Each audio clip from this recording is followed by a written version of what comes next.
Here we are, and there's more headlights headed up the driveway, so I'm assuming others will be coming in. Does anybody know where the Schultz are? Someone told me they'd be traveling, but I can't remember who it was. It might have been them. Pam, now this is your responsibility. We give you one job to do. We will be looking at Acts chapter 12 tonight together in just a few moments. The only update that I'm aware of is on Evelyn. According to my connections with the family, Misty still has not returned 2 messages I left for her over several days. So I'm not sure if her phone is working properly, is my dilemma. If some of you have had phone contact with her lately? Okay, so I got this through the grapevine that Evelyn was doing fine, but as of tomorrow, I think she's having the second ear. Is that not correct?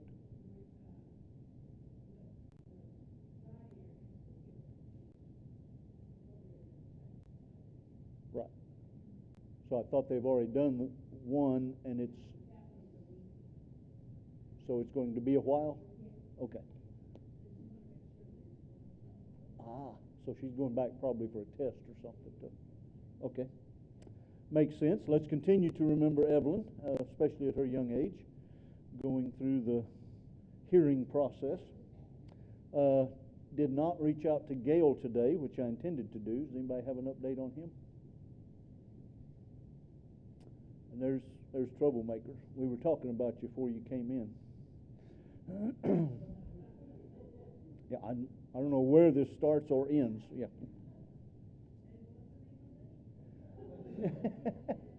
And Nelda was with us Sunday. Hopefully you got to give her a hug.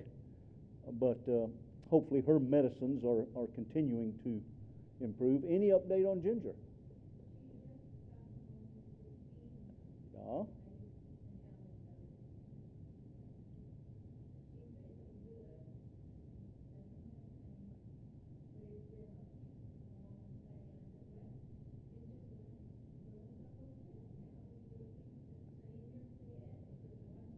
There you go.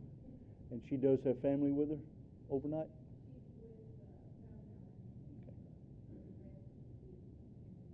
Okay. And they're coming to her house? Okay. Tomorrow?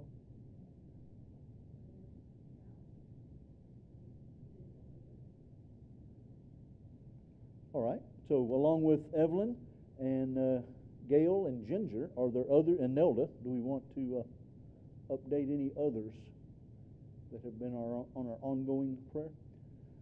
My second eye was done Monday, and remarkably well today. Actually even yesterday. Was a little fuzzy on the new lens, but as of today, I'm seeing better than I've seen in 25 years. So it's impressing me, at least, with what the technology can do. No, well, I've been married 50 years. I know how that works. You never know when that frying pan's headed your way. Okay. Appreciate the many who were able to make not only the Hearts and Hands ornament exchange. It sounded through the doors and so forth. It sounded like y'all had a good time. And then also the Carols and Cocoa over at Wesley House on Sunday. Both of those events went well, which reminds me I've got your books wrapped up. Should you need to share the grief recovery group, don't forget that information is also in the bulletin. Tough time of the year for lots of folks. And I think that's it. If there's nothing else to add to that. I just got a message on Sunday or Monday, I don't recall which. My youngest brother in Montana, their house caught on fire. They lost the second floor fire and the first floor to water and smoke damage. So John Hoagie and Rebecca, his wife, are in a hotel and desperately hoping they find their kitty cat. They haven't seen it. Traumatic, for sure, all the way around. But they're okay. They are physically okay, and are they going to need some assistance? Are they aware of anything? They're just waiting for the Insurance. process, and they've got, they rescued a lot of belongings sneaked to high heaven. Right. So what can you do? Yeah, unless you get a good heavy snowfall and try it again in the spring. But there's a lot of companies, come through and do this and that, and estimate Right. this and that, and so it's just a waiting game kind of now. I hear you. So John and Rebecca Hoagie in what town in Montana? Out of? It's one of those towns in Montana. There's only 3, so it should be easy to remember. I haven't been there, so that's stuck in my mind. How long have they been in Montana?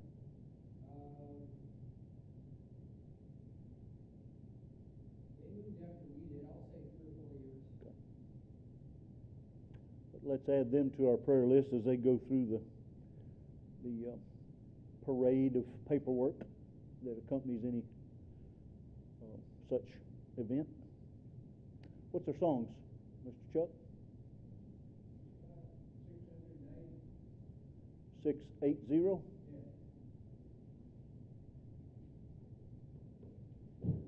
It is Kalispell. I was going to say Kalispell, but I do want to make sure. That's Kalispell. Kalispell.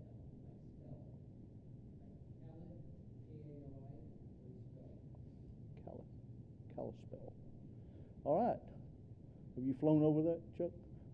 Have you flown over Kalispell, Montana? It was too far away. All right. Well, thank you for that update. And let's continue with our devotional. And then, Danny, would you lead us in a word of prayer following our songs?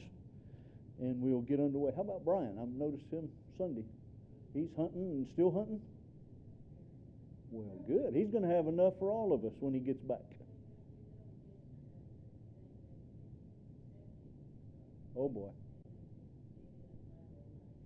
Fun.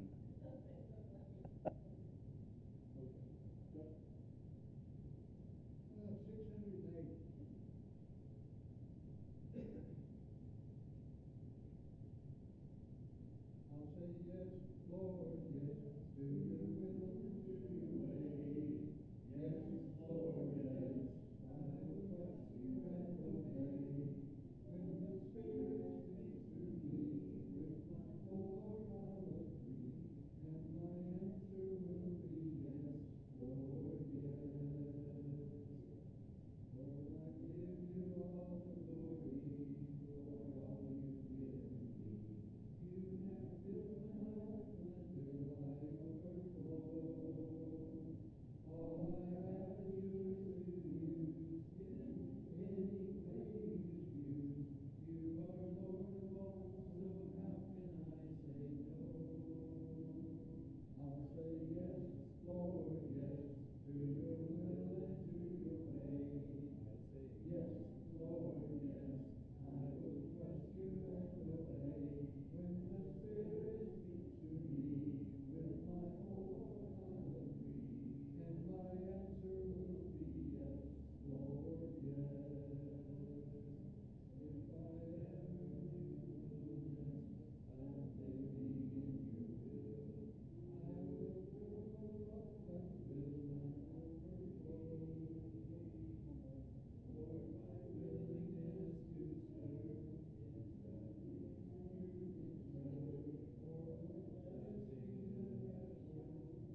I'm not aware of that detail.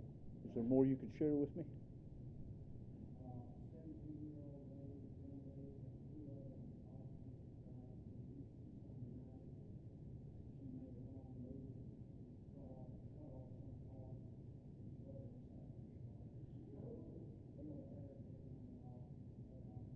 And where did this happen? In Houston.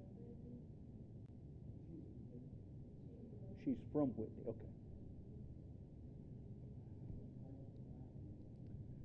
And the family name again? Wilson.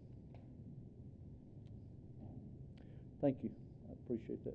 It also dawned on me while we were singing that I was asked yesterday at a meeting if we as a church could furnish a crew, as it's called, for the Habitat for Humanity. They are now at the stage of sheetrocking inside. Supposedly tomorrow the sheetrock is going to get delivered. I'm sure weather will be a factor, and they'll get it moved inside. So what they're looking for is smaller groups of 3 or 4 people to come and just sheetrock a room. And in addition to that, or without that, if you are in a position to provide lunch for them, whether homemade or brought in, doesn't matter, but we can gather the information of how many are the work crew on that particular day. If you're available or interested in feeding the work crews as they come and do various projects there, please let me know and I will relay that. The sheetrock projects they're hoping will start next week and that they'll get it finished before the end of the year. So we'll just share that information generically. If there's enough interest shown that I need to put a sheet out for sign up or something, great. But if you let me know your interest level, then I will gather the details, and maybe it's something we could do together as a team. You wouldn't feel like you need to do it all by yourself. I know Ken has been over there numerous hours, as has Forrest, and he asked me if those two fine workers, they were always very complimentary of the work that Ken and Forrest do. And I told him I'd just have to check with Ken's work schedule. He's a busy man, and has Dave been in direct contact with you? He just told me he's waiting for the drywall yet. Okay. Well, that came out of a meeting yesterday, what the plans were. Like I said, weather will be a factor getting that sheetrock into the house, so the weather may change that some. But anyway, between now, during the holiday season, between now and the end of the year, they hope to get work started on the sheetrock. Well, it's a small house, so you can't have, a crew of more than 5 that are tripping over each other. So he has a list, and he just kind of goes down the list until he fills the slots. Yeah. If he feels like he needs, I guess what I'm saying, based on the comments he made, is that they're ready, that they could have probably as many as 12 people in the house, but they'd all be in different rooms. There'd be small groups of 2 to 3 or 4 in each little room cutting and hanging the sheetrock. So now you know everything I know, but if you're interested in either being part of the work crew or providing the meals, a noonday type meal, let me know your interest and I will gather the pertinent details. Here we are in Acts chapter 12, and we have another occasion for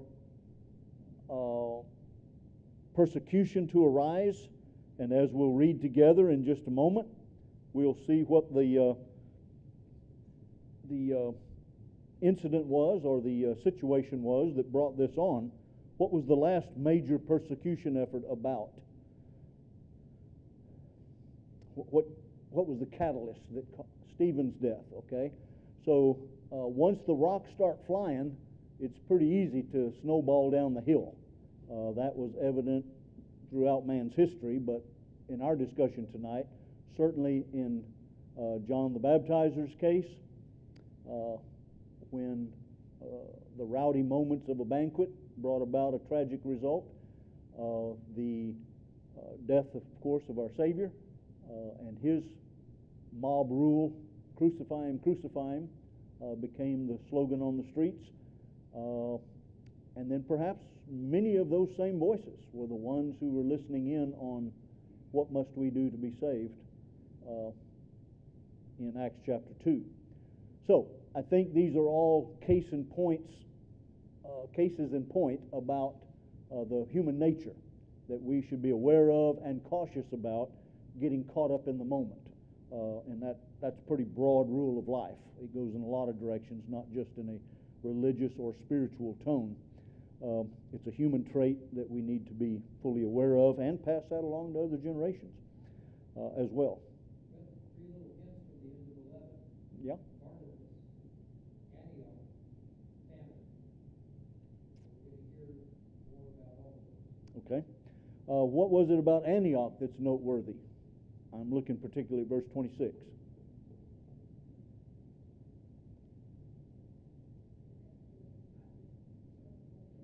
First called Christian. So I wonder how that came about. You know, I've just oftentimes tried to ruminate on that and imagine what's going on that up until this point they were not widely known. Maybe they were in private conversation, but here it was such a dynamic movement that not only did it happen, but here is Luke making mention of that in a letter to a personal friend. So this is a watershed moment for the movement itself, which you and I are privy through Paul's writings to recognize as the body of Christ, the kingdom of God according to Jesus' teachings. Lots of terms and descriptors, but nothing as simple and to the point as Christian. Okay? And many times we had opportunity through our restoration movement to try to get the diverse elements of Christianity to simply, through the principle of going back to the Bible and doing Bible things in Bible ways, to let's be as simple as possible. I think I shared last week with some of you, maybe it was Sunday morning, the conversation I had with some folks in town, and of a different flavor. And when I was in the process of inviting them to be a part of our group, the answer or the reply was, with kind of a bird little grin on his face, he says, "Oh, we'd just rather be XYZ," and name their denomination. So to some folks that doesn't appeal, to just go back to the Bible and do Bible things in Bible ways. But I think particularly for folks who don't have a lot of religious baggage, okay, they don't have a traditional faith, they don't have a grandma and grandpa in the picture, I think that is still a very appealing approach to be New Testament Christians. And by that, it doesn't mean we reject the Old Testament. It simply means that there is a new covenant alive and well, and it's for all mankind, and it's for you too. And share that with our friends, inviting them to be part of the family of God. And what name would we use? Christians. And that's not, it's telling in that they did not call themselves Christians first in Antioch, but they were called Christians first in Antioch. So I think more than worrying about what's on the letterhead or what's on the sign outside or in the yellow pages, I think that verse should be a telltale sign about what people saw in them. They saw in them not only a change in behavior from the cultural norm, they saw a noticeable different set of values, but also they were able to connect the dots, and that came from that guy from Nazareth, that Jesus fella, that Christ, the emphasis on Christ in the name Christian, anointed one. Okay, so this is the Messiah. Christians, as a term, references the fact that Jesus is the long-awaited anointed one. So it's not his last name, right? That's sometimes we think his name was Jesus Christ on his birth certificate, and these are titles, these are descriptors. And so they recognized this movement in Antioch of Syria, which is a Gentile community predominantly, and they allocated that to its source, which was that man from Nazareth. Now, how many of these folks in Antioch ever met Jesus? Probably not too many. And so I think it ties the storyline of what these Christians were doing. They weren't trying to build a church. They weren't, in the sense as we might imagine, trying to increase attendance or establish a new church in town, which would be our context. That's the world we live in. But for them, they were coming to town with a new philosophy, a different way of looking at the gods of Roman world to a singular God who had his origins being revealed through the Old Testament or Jewish literature, Scripture, and now that long-awaited one has come. And so you can see the appeal culturally to a Gentile audience, so much so that that simple name is prominent here in Luke's narrative. All right, shifting on down for time's sake. About that time, is the way Luke continues his story, Herod the king laid hands on some who belonged to the church in order to mistreat them. And he had James, the brother of John, put to death with a sword. And when he saw that it pleased the Jews, he proceeded to arrest Peter also. Now it was during the days of the Feast of the Unleavened Bread, and when he had seized him, he put him in prison, delivering him to 4 squads of soldiers to guard him, intending after the Passover to bring him out before the people. So Peter was kept in the prison, but prayer for him was being made fervently by the church to God. And on the very night when Herod was about to bring him forward, so this would be theoretically after the Passover, it's now time to take action. So the night before big things were going to happen, Peter was sleeping between 2 of the soldiers, bound with 2 chains, and guards in front of the door were watching over the prison. And behold, an angel of the Lord suddenly appeared, and a light shone in the cell, and he struck Peter's side and aroused him, saying, "Get up quickly." And his chains fell off his hands. And the angel said to him, "Gird yourself and put on your sandals." And he did so. And he said to him, "Wrap your cloak around you and follow me." And he went out and continued to follow, and he did not know that what was being done by the angel was real, but thought that he was seeing a vision. Remember, this is Peter. He's familiar with visions. He's had them before. So he's thinking the Lord is maybe telling him something. Verse 10. And when they had passed the first and second guard, they came to the iron gate that leads into the city, which opened for them by itself, and they went out and went along one street. We might say, in very short terms, we might say they went 1 block, and immediately the angel departed from him. And when Peter came to himself, he said, "Now I know for sure that the Lord has sent forth his angel and rescued me from the hand of Herod and from all that the Jewish people were expecting." So there was an anticipated flow of action here. And when he realized this, he went to the house of Mary, the mother of John. Remember, that was James who was killed by the sword, the brother of John. So now this is the mother of John. This one, John, is called John Mark elsewhere. Also called Mark, where many were gathered together and were praying. And when he knocked at the door of the gate, that's the outside yard gate, you might say, in our terminology, a servant girl named Rhoda came to answer. And when she recognized Peter's voice because of her joy, she did not open the gate, but ran in and announced that Peter was standing in front at the gate. And they said to her, "You're out of your mind." But she kept insisting that it was so, and they kept saying, "It is his angel." But Peter continued knocking, and when they had opened, they saw him and were amazed. But motioning to them with his hands to be silent, he described to them how the Lord had led him out of the prison. And he said, "Report these things to James and the brethren." And he departed and went to another place. Now when day came, there was no small disturbance among the soldiers as to what could have become of Peter. And when Herod had searched for him and had not found him, he examined the guards and ordered that they be led away. And he went down from Judea to Caesarea and was spending time there. That's the king. Now he was very angry with the people of Tyre and Sidon, and with one accord they came to him, and having won over Blastus the king's chamberlain, they were asking for peace, because their country was fed by the king's country. And on an appointed day, Herod, having put on his royal apparel, took his seat at the rostrum and began delivering an address to them, and the people kept crying out, "The voice of a God and not of a man." And immediately an angel of the Lord struck him, because he did not give God the glory. And he was eaten by worms and died. But the word of the Lord continued to grow and to be multiplied, and Barnabas and Saul returned from Jerusalem when they had fulfilled their mission, taking along with them John, who was also called Mark. several pertinent names or personalities are in these few verses.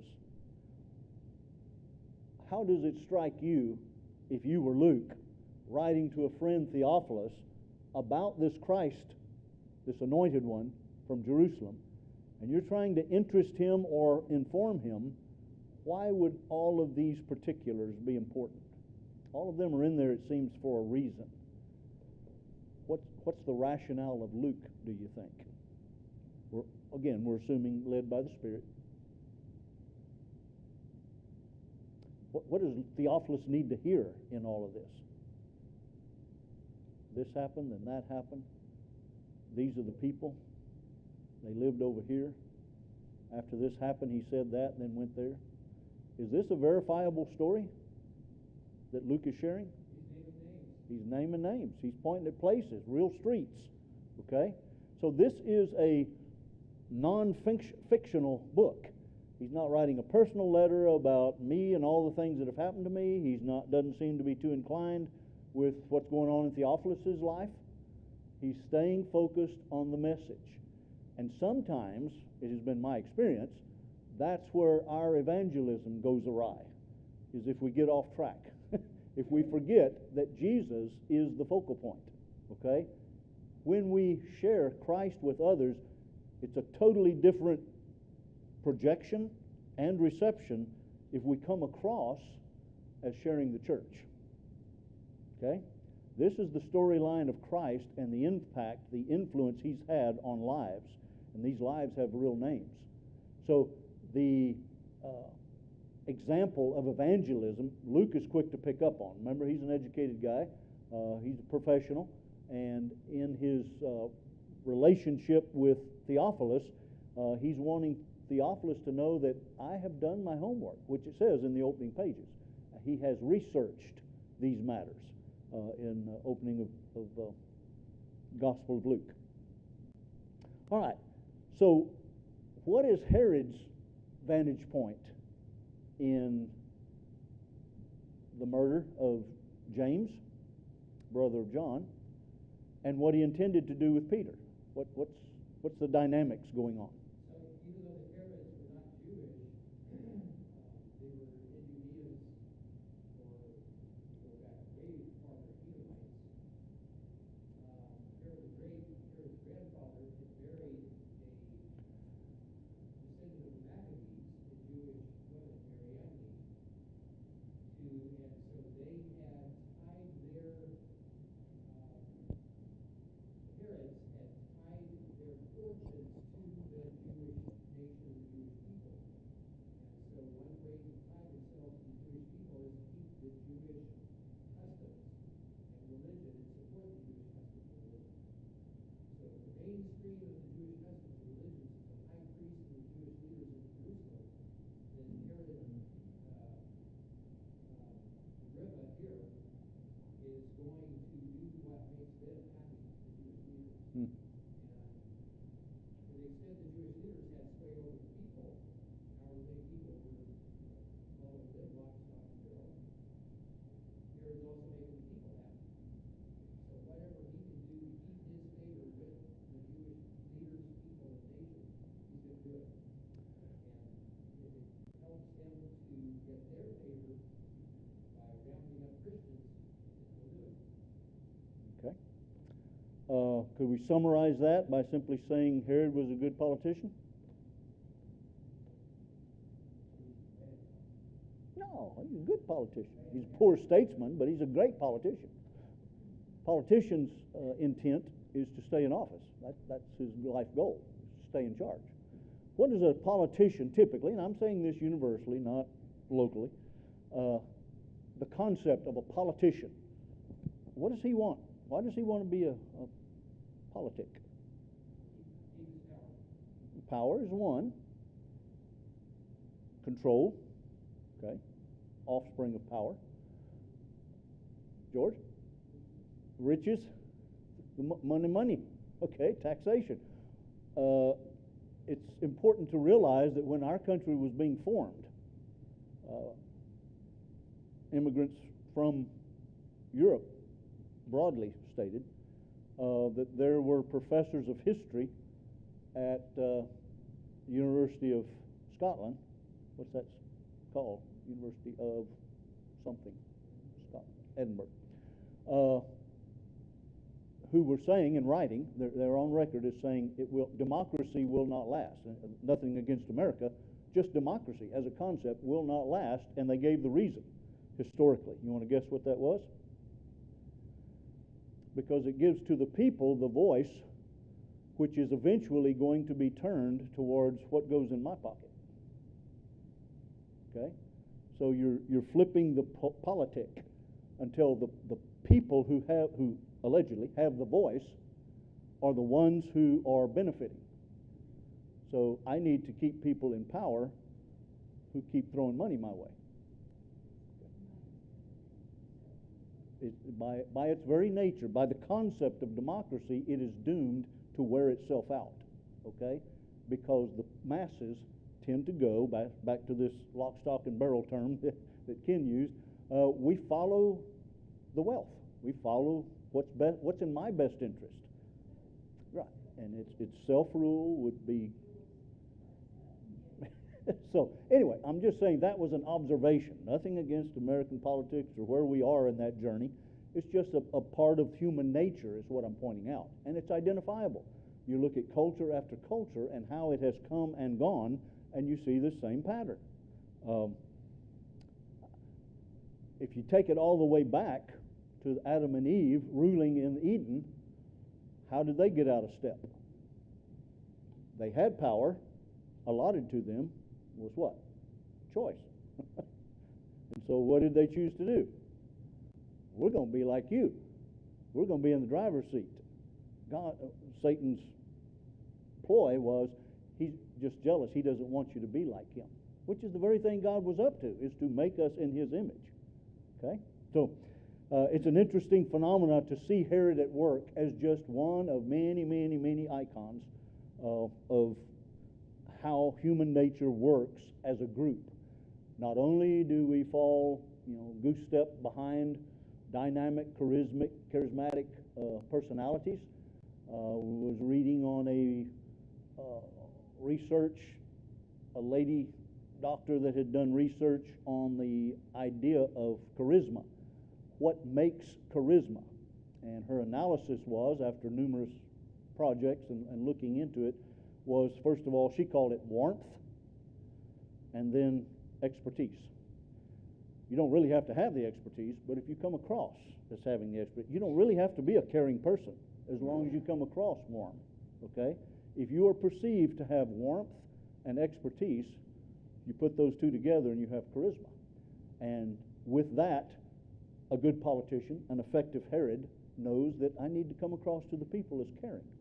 Okay, well, how do y'all feel? What do y'all think I ought to do? Okay, and so the game begins for our purposes, and no doubt Luke's purposes. What came down, and no details offered. Just James was, beheaded apparently. Brother of John. This is Peter, James, and John dynamo, the three close friends of Jesus during his earthly ministry. James is taken out. Then Peter, when he saw that was effective, he says, well, while they're in town for the Passover, now's the time to round up a few more gumdrops. And so he rounded up Peter as a gumdrop, put him in the cell, and said, I'll deal with you later. When the effects and the distractions of the Passover, when those have begin to wane going out the door, what better way to remember, from a Jewish frame of mind, Herod is figuring out what better way to send them off back home after the Passover than to execute or to publicly display the murder of yet another Christian, another leader of the Christian movement. And so that's Herod's mindset. And apparently it works, okay? Human nature, it works. You put all of those ingredients in a basket and shake it up, and you'll very likely get the same result over and over. Now, anything else about the lay of the land of what's happening here in the prison cell? And then the next question would be, so how did this angel thing work? What I find interesting in the story is when the angel woke him up, what did he tell him? Before that. Pardon? Quickly. Quickly. I've always, every time I've read that story, I always say, what's your hurry? You're an angel on a heavenly mission, and these guys aren't going to wake up till you want them to wake up. Okay? The doors are going to be open for you. So what's with the quickly stuff? Okay? Doesn't want to get sidetracked. This is not the time for a discussion. I'm not here to give you the 3-sheet treatment, okay? This is time for action. So get up quickly, put on your cloak, we got business. We're headed. All this leading through the streets, Peter's under what impression? I'm dreaming this stuff, okay? The Lord is working on it. He was attributing it to a supernatural, but it was the Lord doing a picture thing with him until the angel disappeared, and he's standing there on the street alone. And then, we would say if this was a London setting, we'd say the fog moved in, okay? And Peter realizes, I'm here, and I'm outside the prison, and obviously that was really an angel, and this has come to pass. And what was the next thought on his mind? Did he have trouble knowing what to do next?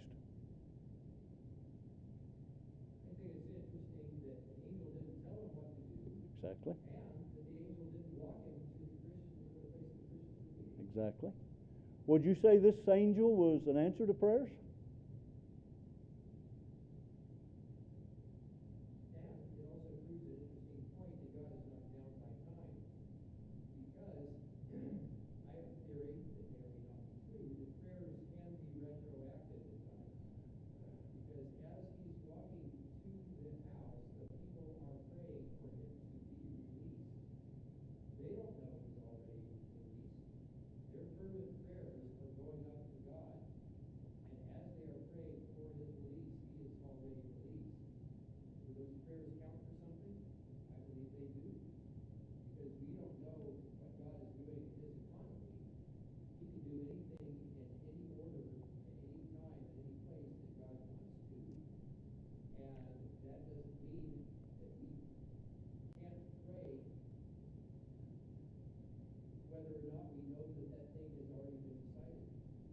Okay. Good point. With 2 biblical examples come to my mind. Obviously, one of them is Job, and the whole ordeal that he goes through, being a prayerful man and presenting his case to God, and then ultimately he ran out of patience about why isn't God answering me. I'm asking for an explanation. I'm not asking him to take away my problems. I'm wanting to know why this is happening. So he was seeking knowledge, and yet he was getting stonewalled. He was getting the silent treatment until God finally spoke out in 38. There's another interesting example I was reading, I think, this morning before I actually got out of bed, from Habakkuk. In the early verses of Habakkuk 1, you have a prophet of the Old Testament. I can't remember the time span of his era, but Israel has got so much dirt on their hands that this prophet is bewailing the fact that, where is justice, Lord? These are your people. I'm not talking about the world, the non-Jews. I'm talking about your people who have been guided and blessed and shown and provided for and protected. And look at what's going on. Why is this that? So he was having a cultural experience, the same way Job as a patriarch had a personal experience about the roof falling in. Well, Habakkuk, as a voice of God or a personality representing God's intent, is torn asunder inside about the injustice and the selfishness and the Herod kind of personalities going on. And what's the notable characteristic about Habakkuk in that state is that he was in prayer to God about these things, that retroactive thing. Is God working on that? Yeah, he's getting ready to deal with that, okay, in Habakkuk's time frame. Here it is with a group of Christians assembled in a place. Whether this was their primary reason for assembling or not, we don't know. It was the Passover. You had a lot of visitors in town. So Mary's house may have been a hangout. It might have been a regular old bed and breakfast for people when they came to town for the Passover feasts and others. But in that context, they are mentioned as being in prayer and on behalf of Peter. So it was common knowledge what was going on and what was the likely end result of Herod's intentions. And so here they are, as Ken pointed out, with the miracle release, the miraculous release already having taken place. And yet they are deep in their expression of concern over Peter's welfare. Okay? What is prayer? I said all of that to bring us around to when we pray. Ken used the term credit. Is there any credit in that? What really do we do in prayer? What's going on in prayer? We're not informing God of anything. We're having a conversation. That's a good, warm fuzzy. We're not alone in this. We have companionship. He'll never leave us or forsake us. So when we go to that quiet closet and nobody else even knows I'm praying, okay? That's just me and God. When I go there, what's going on between me and my Maker?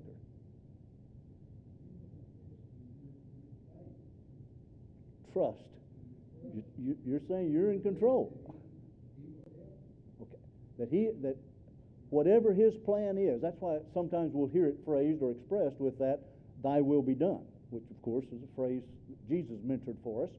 And as we take that to our prayer closet, that's it. Whether it be a health case, or whether it be a personal crisis, or whether it be a world conflict, or whether it be injustice being done in our own neighborhood, such as the Wilson family.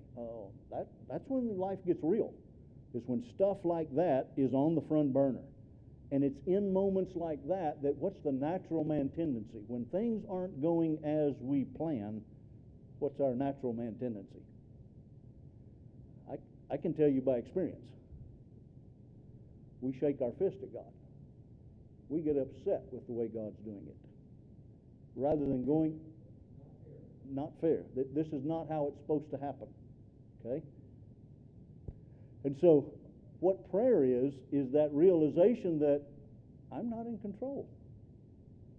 There's always that phrase about when you're reading the headlines and that's not supposed to happen and it's supposed to be done this way, and if they'd only do this and that, that's great. When we feel like we are competent enough to run the universe, the only problem with that is we don't have a universe. Only Yahweh has a universe.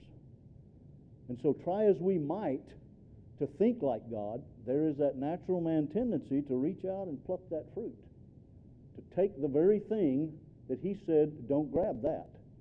That's the tree of what? Knowledge of good and evil. You don't really know what's going on. He does. So I have my perspective.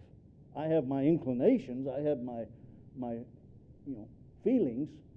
But I am not aware of what's going on, a la Job's story. Did Job ever know that God and Satan were having this duel?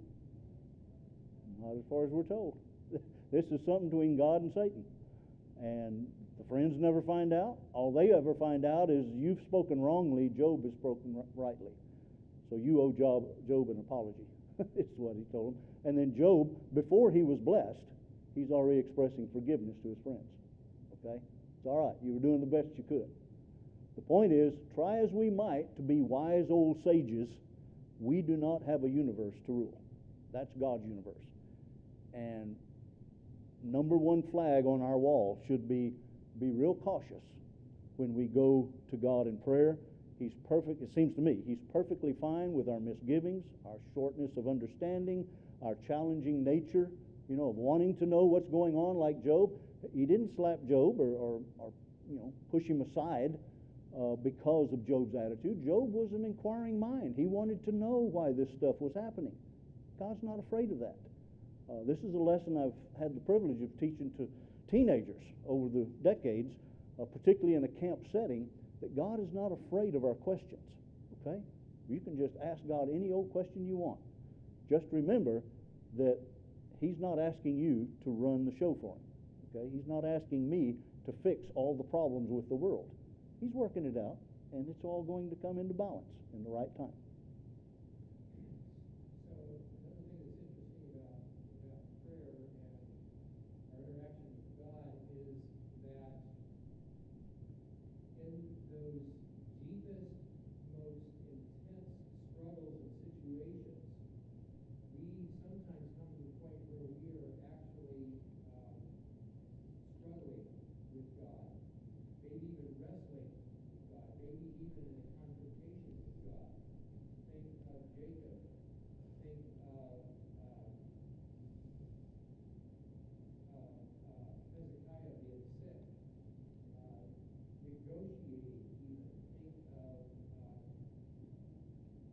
has fallen a thorn in his flesh.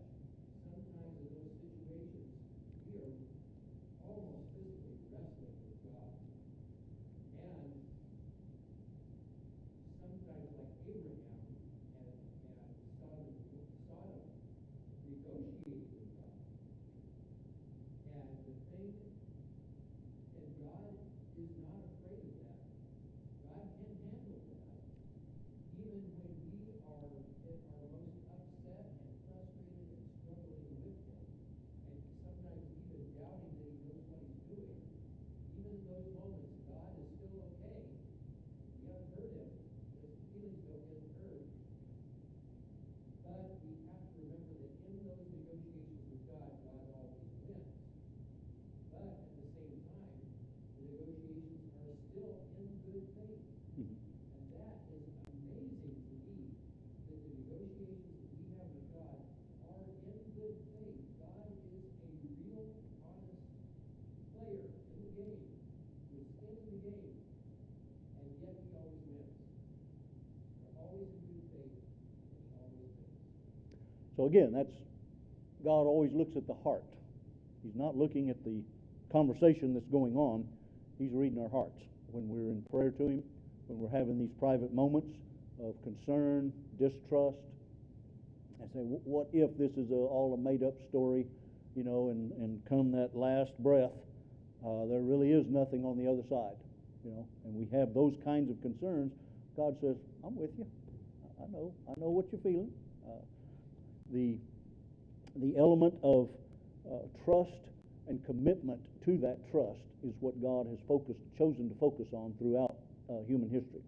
All right, so that's true of Peter getting out of prison. That's true of all the prayerful folks gathered. As soon as he told them what had happened, he hushed them down, told them what had happened, and he went elsewhere. We're not told where he went. Why would that be an important ingredient in this situation? Right, does not. Same thing when the apostles sent back in Stephen's persecution. When that persecution arose, the apostles and leaders suggested that everybody else leave Dodge, basically to cut down the loss of life. So that's a pragmatic thing, not a denial of faith, whereas the leaders themselves stayed put. All right, so we have Peter not on the run, but he's definitely keeping a low profile wherever he is. And you're just not human if you don't get tickled at Rhoda. And I just love the fact that her name is mentioned. It doesn't say the door lady or the butleress or whatever her title was. She has a name. And she was so excited to hear Peter's voice, which she recognized, by the way, which tells us that Peter was probably in that house often. And so she's familiar with this voice that's knocking at the gate. She runs in to tell him he's here. And, of course, how they treated her. And yet she kept insisting. She didn't go back and open the gate and do a touchy-feely herself and lead him in. I told you he was here. She just kept insisting until they went out and opened the gate themselves. So put yourself in Rhoda's situation if you want to see living moments of God with us. And then it says that he went down from Judea to Caesarea and was spending some time there. Remember, Caesarea is down on the seacoast. And then there's the brief story about Herod. What happened to Herod? He's having a party. He went to a problem town, okay? He went to one of the communities that had an undercurrent to it, and they weren't being as loyal as they needed to be. And apparently him just showing up kind of started the knees knocking. And so they decided that their best strategy was to play the good old boy game. And so when he gets up and puts on his robe and everything and comes out to do a little speech, they want to make sure that we are team players. We are on your side because you've got the goods and we want them. And so what is it they're saying? What they were crying out as he's making his speech, and they're saying what? Oh, the voice of a God. Now, if that's not on a little thick, we have to put ourselves in that Roman culture to hear Jewish people responding that way to a Gentile ruler. This is a little thick. Even Herod, no doubt, could see through that if he had half a brain cell. But it didn't develop very far, did it? because Luke uses the word immediately. There was no time for repentance. This is one of those foxhole situations where Herod is on the throne and he's being acclaimed by the masses for political reasons. He's being acclaimed the attributes of a god. And he, with his Jewish ties of all people, should know better, is the way I'm reading it. God's saying, you know better than this. You should not, as a person, be taking that accolade. And so immediately, we're told by inspiration, the worm project began. And he did not last long. Now we are at the bottom of chapter 12, and it's reading very similar to the end of chapter 11. You got Barnabas and Saul. End of 11, they're going to Jerusalem with the gift for the famine.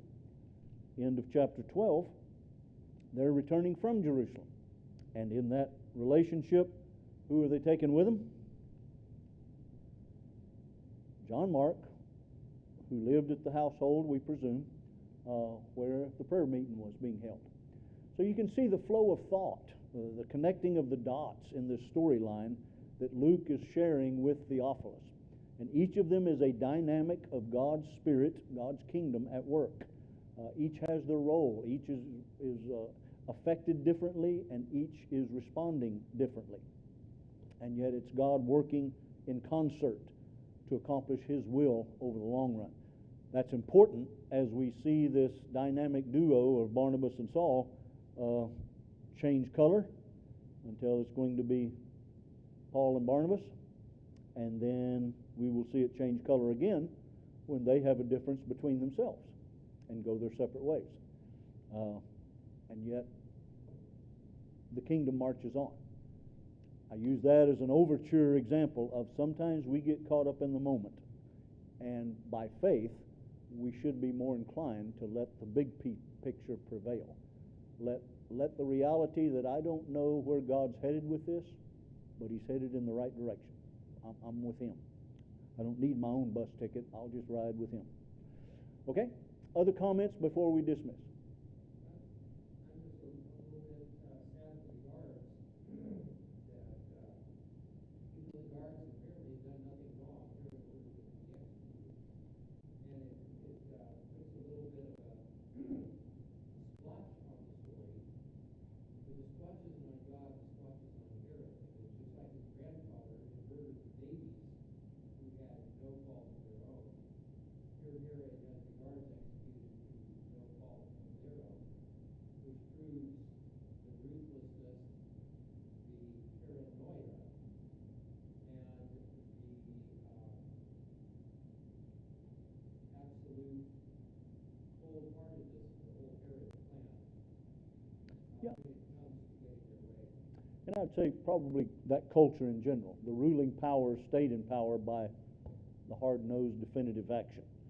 And hopefully our culture is a little softer than that, but with that softness comes a lot more circus. Thank you for your time and your input, and we'll pick up at 13 next week. The foundation